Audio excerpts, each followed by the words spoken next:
going all in. I'll use the same strategy that Penelope used to steal Tommy. Oh, dear me. I think I'm getting a little drunk. It's just tea. This is a taboo move guaranteed to make any guy fall for you. Hold on. Oh, no. Before we get started, I just want to allow my guests the opportunity to introduce themselves, basically tell everybody who you are and what you do, and also tell us your favorite animated movie and why. Hi, my name is Dani Chambers. I'm a voice actress / voice director.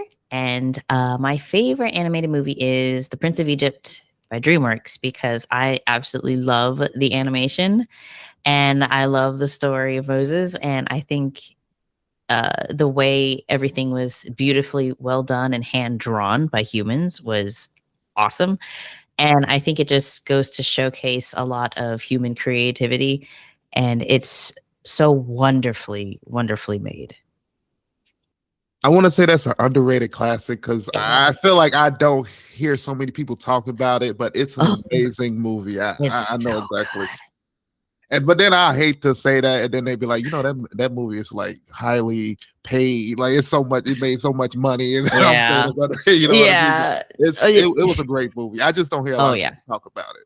It was really well done. I really like the animation is mainly my biggest favorite part about it is just how it was hand drawn, and then when the water splits, it was like and it's just the way it was like people hand drew that. What? How? And it's just that's amazing. How beautiful. I felt the passion with every single cell that was made. I'm just like, oh gosh, I want to cry just thinking about it. It makes you think when people talk about, animation has been improving, then you look back at stuff like that and you're like, sometimes this stuff in the past, you'd be like, this look a lot better, more imaginative, more creative than some of the stuff you see nowadays. I wish we could go back to hand-drawn animation. It's really cool. It's just, working conditions and timelines and stuff. And it sucks. I just wish we could go back and have time on our hands again, Yeah. With social media and TikToks and stuff, it made everything have to be produced so much faster because attention spans are such much shorter now. Ain't it? It's crazy. Yeah. I deleted my TikTok. I was like, it was fun making content, but then I realized I was wasting a lot of time on it. And I was like, this isn't healthy for me. So I deleted it. For sure. And I've been on the same mind space with mine a little bit, but it's like you try to use it to help with your businesses and you're promoting yourself and stuff like that, but then you also spend another half of your life on it just looking at other people's lives and stuff like that. I know. You're just you get so distracted. You're like, oh, I need to post this, and then you're like, oh, so I made a new recipe, and then I'll be on my feed looking at different recipes and stuff, and I'm like, oh, I can make that. Next thing I know, an hour went by, and I'm like, what the heck, man? I was supposed to be studying, getting my lines ready. Oh man, crazy. But for mine, favorite animated movie, I talk about it a lot. Kung Fu Panda, so I had to choose a different one, and I chose Zootopia for this one. I think it's a nice animated movie. I love the whole different odd pairing you have when you have the can't even think of it. Nick and Judy. Yeah, Nick and Judy. Mm-hmm. I watched the second movie recently. Zootopia 2 was great. I thought it was amazing. Not better than the first one. I think it's so hard to beat the original movies and things. So facts. Classic. To be fair, I think the best sequel to an animated film has been Shrek 2. Or I think it's just been just as good as the first one, in my opinion. For sure. Yeah, thinking back on it, yeah, and I think, aren't they making a new Shrek movie? If I'm right? I think so. Yeah, it's his kids are grown up or something. It looks really cool. Oh, we're getting a lot of those kind of addition to movies. Oh, while we kind of talk about this, I kind of want to ask you about how do you feel about the whole, I don't know if you watch Avatar, but you kind of said you were a director and stuff like that. So, recently they made a new, The Last Airbender movie. But I guess it leaked online. Oh. Just recently. The whole movie did. Okay. So now, from your mindset, how does that affect the people who worked and try to make that movie. And now it's like, from my perspective, like, oh, now they probably lost a whole lot of money that they could have made now, because now people went and watched this. Now, are they going to go back and pay to watch the movie when it comes out? Like, how does that like actually affect operations and jobs and stuff like that? It's tough, especially when you're behind the scenes working on something that you're really passionate about and you're really excited about, and then it gets leaked. It drains a lot of the excitement out as a behind the scenes person, because you and your team have worked so hard on this, and then all of a sudden, like, some random person decides to just like leak your whole work online just because, for whatever reason, whatever the reason, it doesn't matter. They leaked it. And so it's disappointment, you know? You want to experience and have that excitement together with like the community that you want to share it with, and people be excited for it. And then like, even like the actors or the animators who worked on it, it's like they wanted to talk about it at the right time because they can all celebrate together. And now when it leaks, it's like, okay, I mean, they could still go see it and still celebrate it, but not shock value, what is it? The excitement has been lost. For sure. And then people already prejudging it because they're watching it at home, and they're like, well, then I don't need to see it. And then they don't, support it. And then they wonder why like certain things don't get sequels, or certain projects don't get more episodes or stuff, because it's like it's been ruined. For sure. That sucks. And as a fan, I haven't seen anything about it. I saw a couple like not clips, pictures and stuff. Mm-hmm. But I'm like, no, I want to see it in theaters. I think it'll be fun. And I'm just avoiding whatever I can. Fortunately, I'm not on social media as much anymore, thank God. But I am just keeping my distance right now. So yeah. You have heard about this happening, right? Yes. Oh, okay. Yeah. Okay. I was like, oh yeah. The whole movie. I thought just a couple of clips came out. I just saw pictures, but I didn't realize the whole movie. I thought it was just like clips or something. That's sad.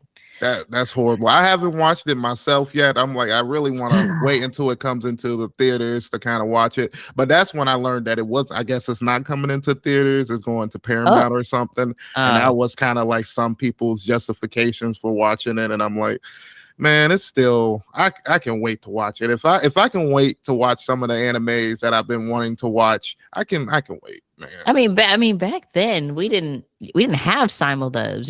We had to wait every week, and then even then, sometimes you just got a trailer and this says the DVD or VHS is coming this fall, and I had to wait. You know what I mean? Like, you had to wait, and I'm fine with waiting, even though I am an impatient person. But I know when I'm like, well, I have no choice but to wait. So let me occupy my time with something else. We got so much stuff coming out every month. So like, you're good. So there's too much content for people to be like, I can't wait that long. I'm like, okay. That's what the whole attention span thing we were just talking about. But going into our next topic, since we're kind of talking about new things coming out and stuff like that, have you been watching anything new or playing anything new that you want to recommend or anything? Not watching anything, but I've been playing the Tomodachi Life, Living the Dream. Oh, okay. That one's really fun. That just came out. I tried the demo because I didn't have it on the 3DS when it came out years ago. But I was like, this one looks kind of funny. And so I played the demo with my husband, and we were cracking up. Oh my God. It was so funny because you can like have little relationships and then like cause drama and stuff. Not cause drama, but like, have stuff going on. It's really funny. So we bought it. And so now we have like this whole island of our people, and like just having a grand old time. We're like, oh my God, so-and-so had a baby. Yes. It's great. Oh, that it kind of sounds, is it like Sims a little bit? Yeah. Okay. Yeah, just the Nintendo version. Oh, I definitely got to check that out and see. I haven't played that myself recently. I used to have a game system, then it broke, and then I've been kind of waiting for the new GTA 6 to come out to get a new one, but they keep postponing that. So it's like, I don't know. I don't know what the plan is. It's crazy. I think it's 5 was such a cultural moment. You know what I mean? Like, I remember going to get that game in high school and literally not going to school for like 3 days playing that game. So it's like Yeah. that game was amazing. So it's like I feel like every time they're like, "Oh, we got it," then you think back to 5, you're like, "I don't know if this is better." Like, you know what I mean? Like, I mean, we'll see what happens when it comes out, if and when. man. If and when. But for me personally, things that I've recently watched and would like to kind of recommend, Jujutsu Kaisen. I Mhm. definitely want to promote the new season. It was amazing.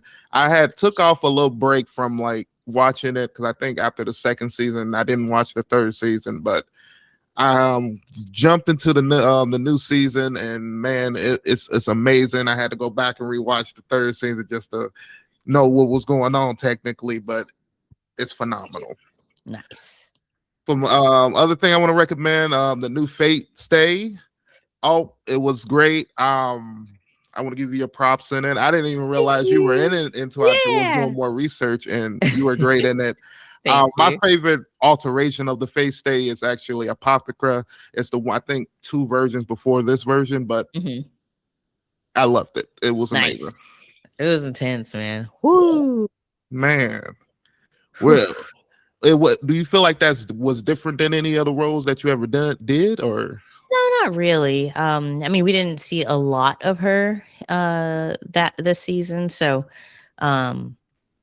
but it was normal stuff from what I usually do. So, but the story was intense. Oh my god, for sure. Woo. I felt like when you seen her in the beginning, you had a feeling that she was going to be a little bit more important than they were given in the beginning. You know what I mean? Because it's like she has one of the strongest servants right near. Like it's something way more to her than you know what I mean? Oh yeah, for sure. But we're gonna go ahead and jump right into our interview. All right. For my first question, I want to ask you is, what do you find most challenging and rewarding about being a voice actor? I think playing roles that I typically don't get to play because it allows me to stretch my skills as an actor. And it's really fun because when you realize you can stretch those muscles, you're like, okay, I can do it. And it gives you the motivation to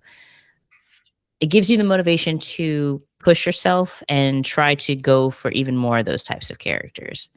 I enjoy stretching myself with the different types of characters because it gives me practice and it lets me test the waters to see if I can actually do those other types of characters.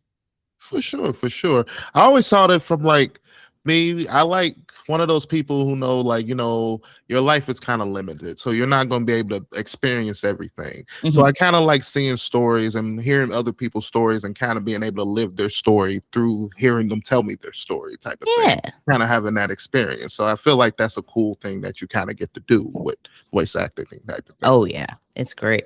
I like it.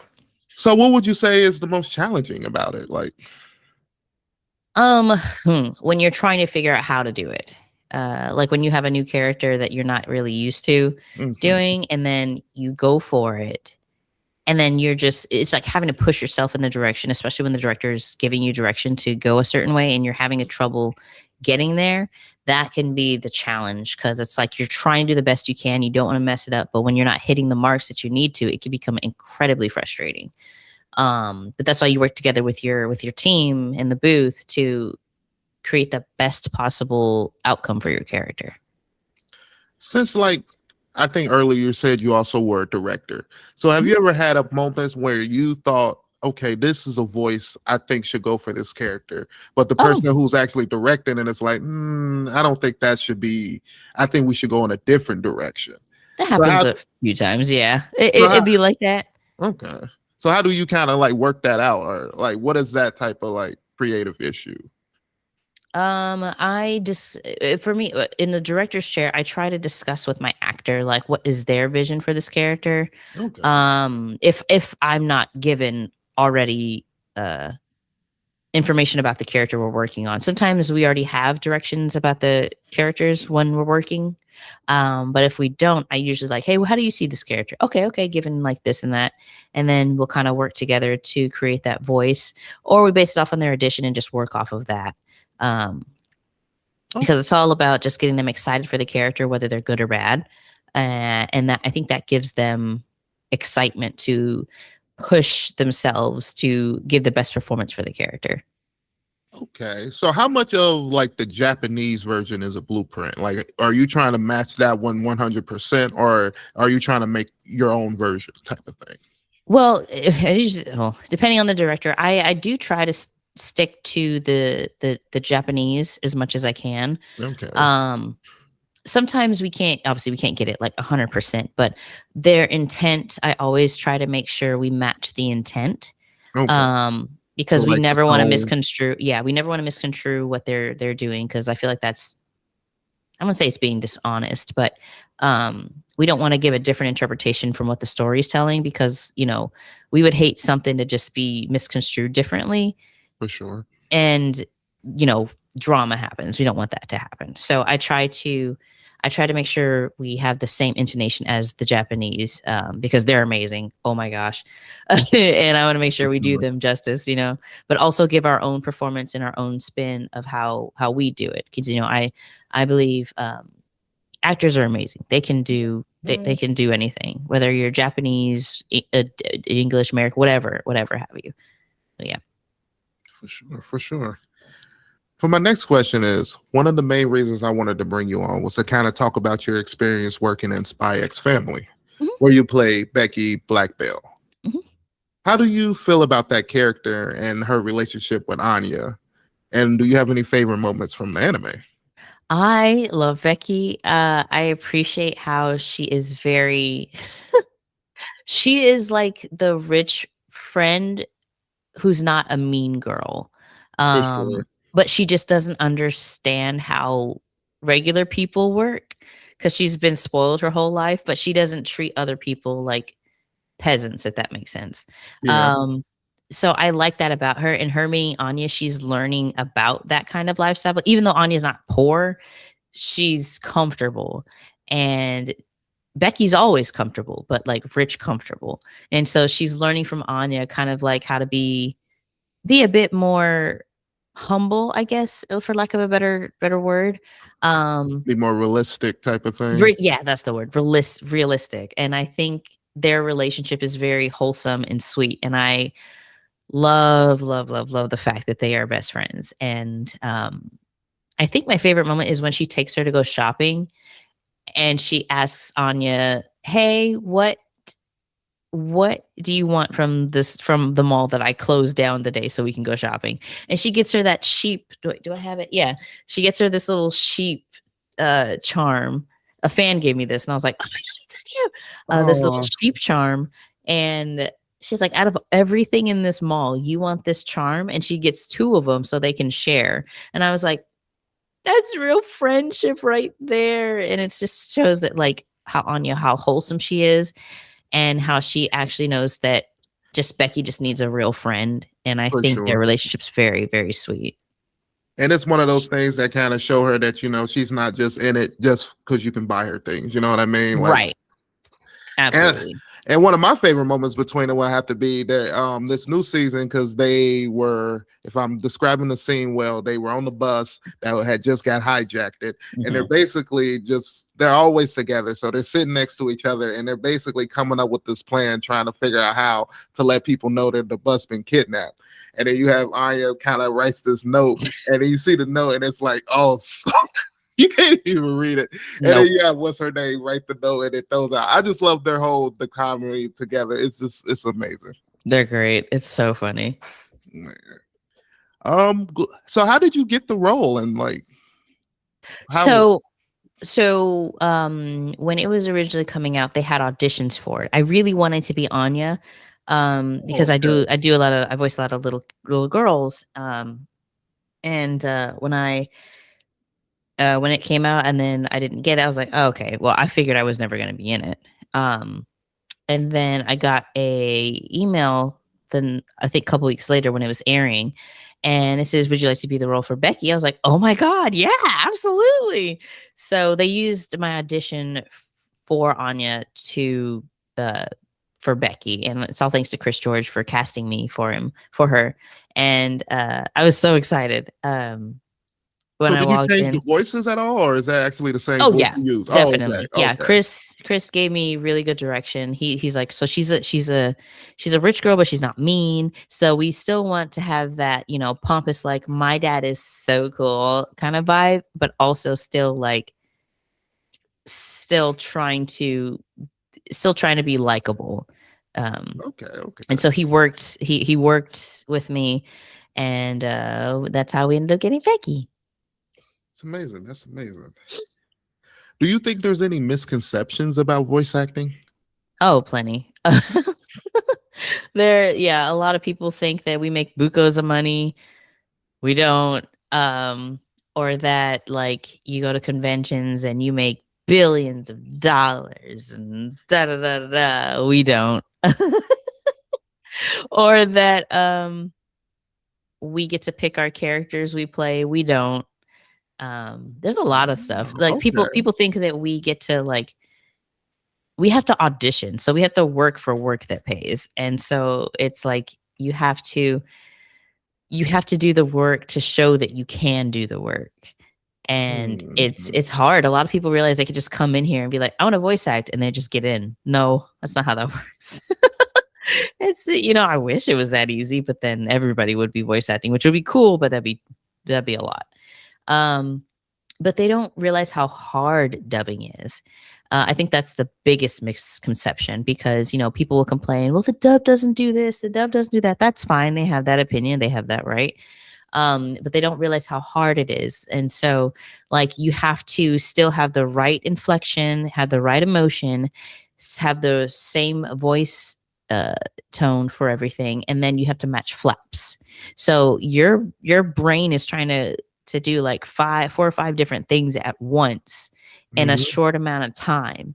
And so a lot of people don't realize that it's a lot of hard work. And then like I'll teach some classes or go to conventions and tell people how it works, and I have them try it, and they're like, oh, this is hard. It's like, yeah, it is. It's very It limiting. is very hard, especially if you've never done it before. So that's always a humbling experience for people who don't understand how it works, or they think that voice acting is just real easy where you just go in a booth and just talk. It's like, no, there's a lot. And especially if you have to do it for a long period of time, like try screaming for 4 hours. See how that feels.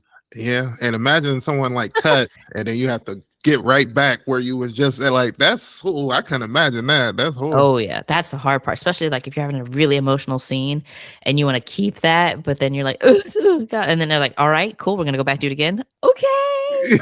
Because a lot of people don't realize when you're acting, your body can't tell the difference. So when you're in it, like you gotta like after the session, you kind of have to calm yourself down. Otherwise, it's gonna go nuts. Your body's gonna freak out.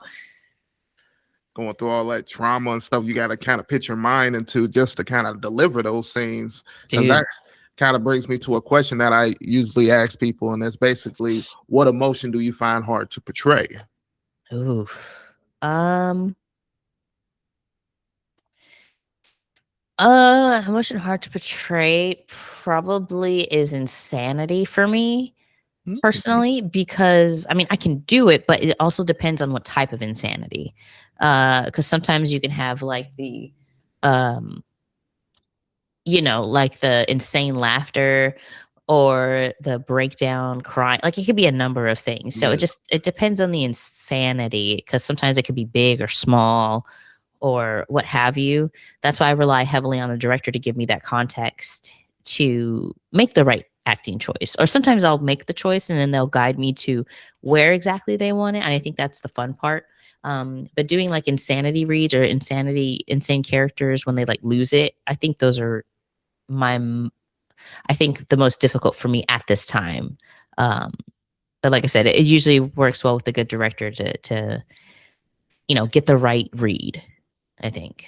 That's interesting. I think that's the first time I've heard someone say that. And I feel like it's one of those things that's so broad that it's hard to kind of figure out exactly how to do it. You know what I mean? Yeah, because insanity could look different in all types of ways, You know what I mean? Yeah, so like I can understand that. And then if you haven't really had a moment where you done that, have been insane, it's probably hard to kind of bring yourself into that. 'Cause Yes. you're just Yes. doing what you think insanity looks like. You know what I Mhm. mean? So Yup. that's interesting. Mhm. But my next question I want to ask you, we already kind of talked about it a little bit, but you were recently in Fate Strange Fake. I think if I'm pronouncing it right. Okay. Yeah. How did that come about? And how did you feel about the character you were playing in the series overall? Oh my goodness. So I got the audition and I was like, oh, she's cute. I said I've always wanted to be in the Fate series. But I didn't think I Oh, was okay. gonna get it. Yeah. I didn't think I was gonna get it. And then I auditioned for it, and then I think a week or so later, they're like, congratulations, you got cast. I was like, oh my God, yay. So I got to remote record that one too. It was really nice. Okay. And I was super excited to do it. And What made you interested in the series? Like, which version of the series you seen before? is it Fate Strange? Is it Stay Nights? Stay Night? Okay. Yeah, that one looked With really Shiro? cool. Yeah, Okay. that one looked really cool, and I was like, ooh. So yeah, and then so when I got to be in this one, I was like, oh, this is gonna be cool. And then when I found out the premise is like that, it's pretty much God games in my mind. They're just like all fighting each other, and so I was like, oh, this is gonna be cool. And then Tine with Gilgamesh, I was like, oh my God. But then I love their relationship because it feels like a father-daughter thing. Yeah. Because he's like trying to like not necessarily. I mean, he is protecting her, but he's also trying to teach her life skills, and like, you know, how to navigate the world, because my director at the time was Laura Stahl and Tony Oliver. They were great. They gave me really, really good backstory and direction during this whole season. And Laura Stahl is cracking me up. Oh my God, she's amazing. And we were talking about like their relationship, and like, you know, Tina sacrificed literally like herself to make this happen, to protect her people, you know. Yep. And the fact that like her people didn't really, I would say they really didn't care. They just kind of just brushed her off. And so for her to go through all that and then try to save those same people is just kind of like, you really just don't want to go do your own thing. But then like Gilgamesh kind of like works with her, and they have a father-daughter bond. And she's like, he's teaching her how to like stick up for herself and like I wouldn't say be brave, but be strong in ways where it's not just strength. And I really like that a lot.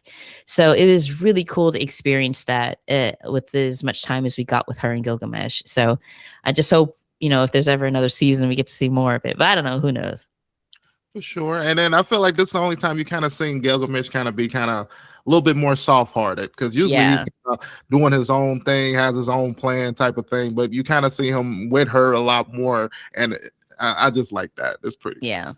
Absolutely. Which vocal performance as of right now do you consider your best, and then which one do you consider one you wish you could go back and redo, because you feel like now that you've been in the career a bit more, you know, a little bit more? Best? I think probably Aharen-san, because that one, I had so much fun recording that one. And even though she didn't really say much, I think the fact that she still showed so much emotion with just how little her voice was. And it's very hard to whisper. Like, I was exhausted by the time we were finished with those sessions, just because when you whisper, if you ever notice, if you whisper for a long time, your voice gets really tired. Because it takes, yeah, I mean, don't. I mean, feel free if you want to try it, but it actually, like, whispering kind of hurts your voice because it's like a lot of air pushing through, and it can like, it's like, and it strains your voice. So yeah, I didn't know that.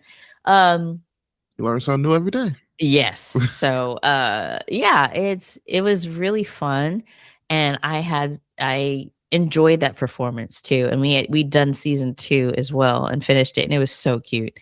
The one I wish I can go back is actually Chise from Ancient Magus Bride. Even though I loved doing it and I liked what I did, I feel like I could have done it so much better. just because it was like the first big role, and I'm like, I could have done that take better. That one sounds the same. That one did it. Like, we're our own worst critics, but I was kept going back and forth, man. And it was like, but yeah, I think probably Chise is what I'd go back to.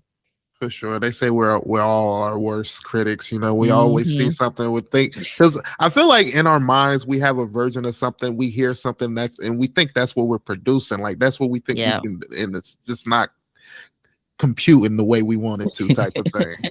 So kind of going back to your performance, you say is your best. So what about that character or the story that you liked so much that made that the best for you? Because her and the main character, Rido, actually grow as people. Okay. And there's a time skip. I won't spoil it because I really think everybody should watch it. But they actually grow as people, and they communicate to each other really well for as crazy as they are. You know, like Rido overthinks a lot, and Aharen thinks a lot as well, but she kind of keeps it to herself, and they kind of balance each other out. And them reacting with each other, I think, makes their relationship in the show so wholesome, and it just makes me laugh. And I'm just like, they're so cute. And I think Ben Balmaceda, his performance was really great. I loved him as Rido, and anytime I'll get to see him, I'm just like, Rido. Yeah, but it was great. I loved that one because I get to bring so much personality in just a tiny little voice. Sure, for sure. You were also in one of my favorite old Gen series, the Reborn series. How did that opportunity come about? And were you a fan of the series before getting a part of it? I had no idea it was a series. And then so when they reached out to me, I was like, oh, this looks really fun. And I was really excited to be a part of it. So when it was about to come out, I was like, oh my God, I feel so honored that you wanted me on this. It was really cool. So it made me really honored to be a part of this like old school series. And because it feels like I get to be a little part of my nostalgia a little bit. For sure. Because, you know, I grew up with Inuyasha, Yu Yu Hakusho, Dragon Ball Z, you know, all the old stuff. So it was so good. So good. So, because I remember talking to someone before, and they were talking about they were trying to get them to go back and redub the whole series. So were you part of that? Were you part of that team of trying to get it redubbed, or was this the whole redubbing of the series already? No, I don't think we dubbed the whole series, as far as I know. I'm not privy to that information because I wasn't behind the scenes. Yeah, I wish I knew. All I know is what we did, so that's pretty much it. Okay. Hey, so soon when I seen that was something, I was like, oh, I wonder if that kind of connects to the prior interview. So my next question basically is, being a Black woman, do you feel like the anime voice acting world has been inclusive to you? And do you feel like you've been given the same opportunities as anyone else in the field? I think we're getting there. I do think we're getting there. There's been a lot more opportunities. I think there has been a lot of talking. There still needs to be some talking, I think, for things, because sometimes I'll still only get Black auditions. Okay. And like, even if I ask, you know, there's like, oh, this is what they have right now. I'm like, okay.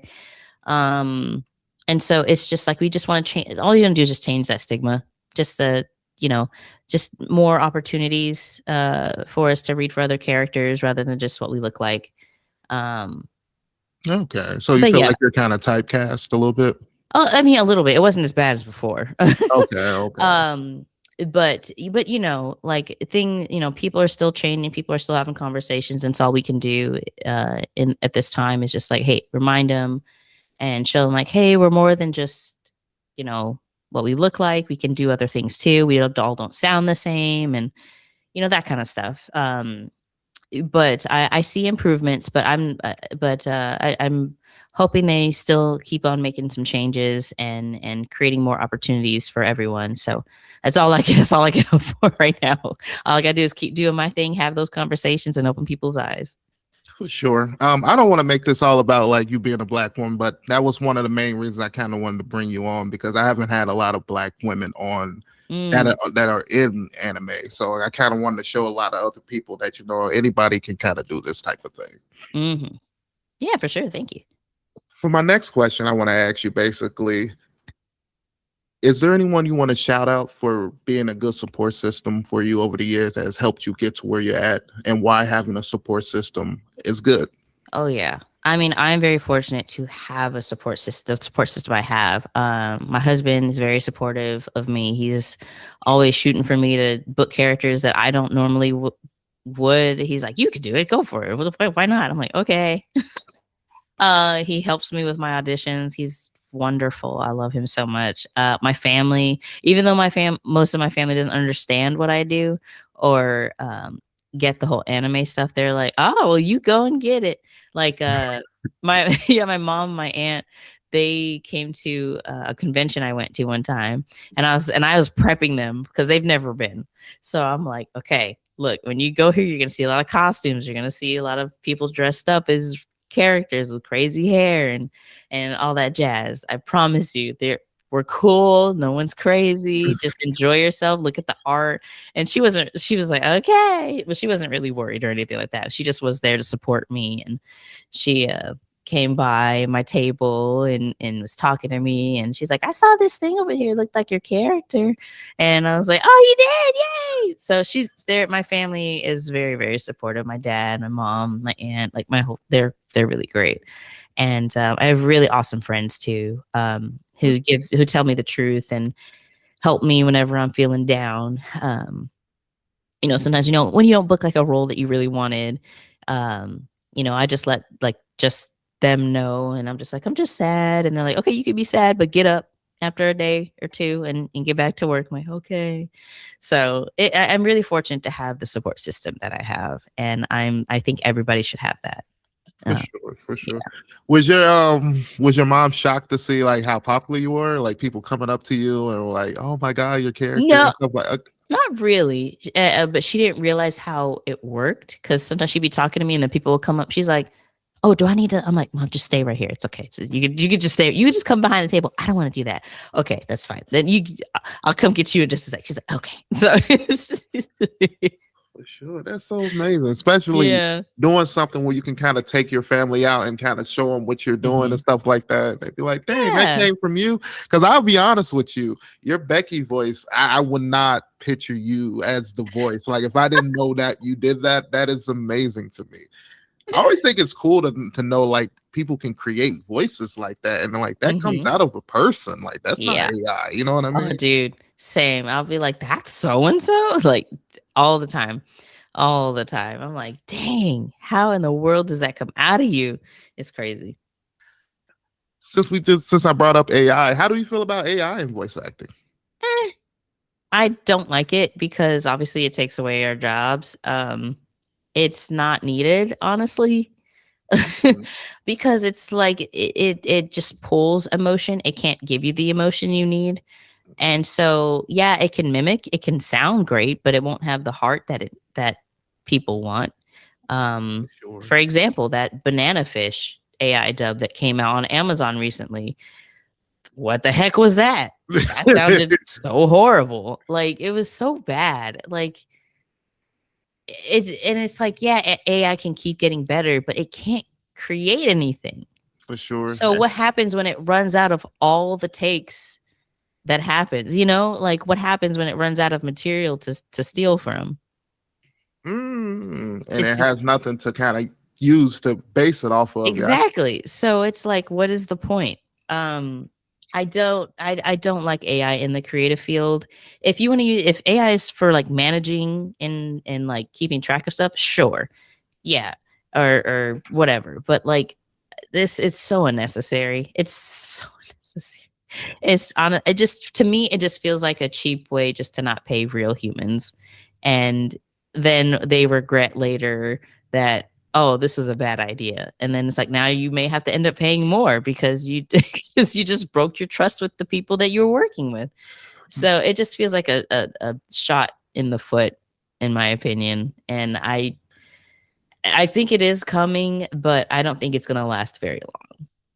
For sure, because it makes you start to think like, do we want it to get to the point where it can create its own like emotion and stuff like that? Like we all see the movies and stuff like that when robots start to get to the point where they can start thinking for themselves and stuff like that. Like we don't want it to get to that point type of thing. And then what we're gonna do once AI gets to the point where we're literally having to take everyone's jobs, like what are we gonna do with the people? That's yeah, that gets into dangerous territory. I don't know. I really hope it doesn't get that point. I just think this bubble's just gonna pop. In all honesty, it's like a shiny new toy. Like, ooh, it can do this, it can do that, it can do this, and then they'll get bored with it, however long, and then it'll be like, it's sucking me dry. I have no money. And it's like, well. Yeah, I guess it's kind of like the cell phone. When the cell phone first came out, it was this whole brand new invention, and all the iPhone and stuff like that. I mean, they all have had their moments in time, but AI just gives you that feeling like, oh, what can it do? Like, you know what I mean? Like, but kind of wrapping up for my last question, I want to ask you is, what ambitions or goals do you have yet to fulfill in the field of voice acting? What is left for you to do? Oh man.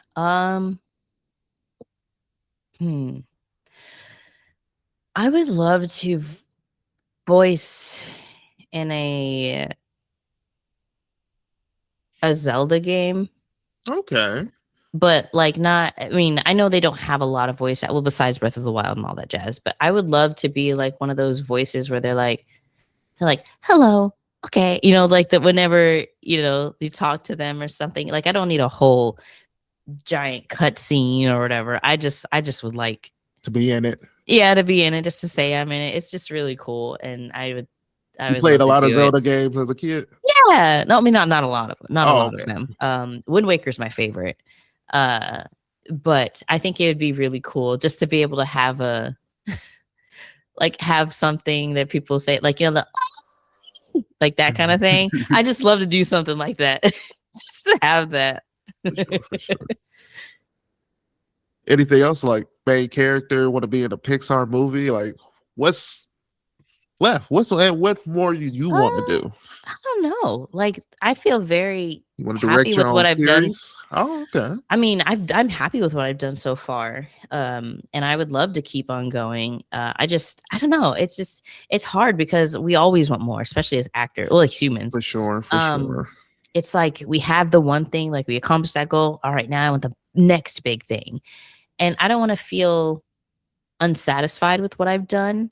I'm very happy with my resume and what I've done. I always want to feel like I can do more, but I think if I could direct, I would love to direct my own animated series, like my own Magical Girl animated series. Okay. Not necessarily, it doesn't have to be anime, but I would love to have. I'm gonna date myself. When I was in middle school, there was a girl named June, and she was an artist. She was very, very good. And she had her own comic that she made for school.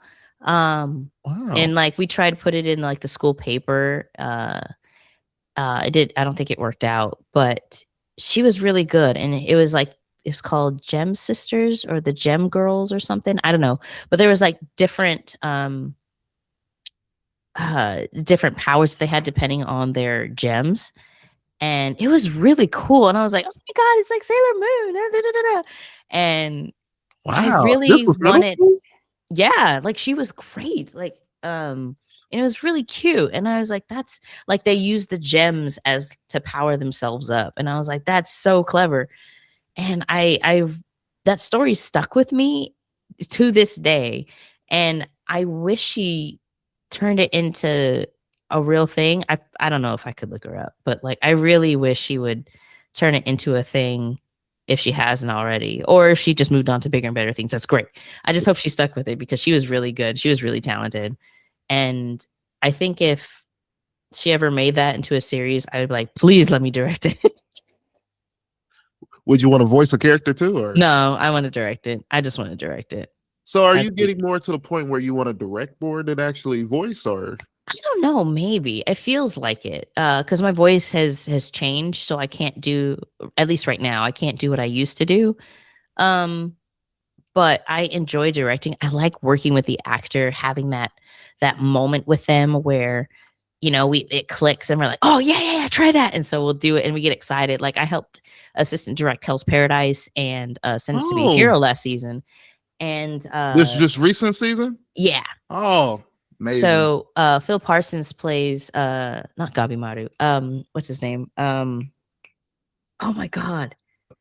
The guy with the hook hand. Oh my god, what is his name? I'm gonna look it up real quick. Hold on. Yeah. Hell's Paradise. Gontetsu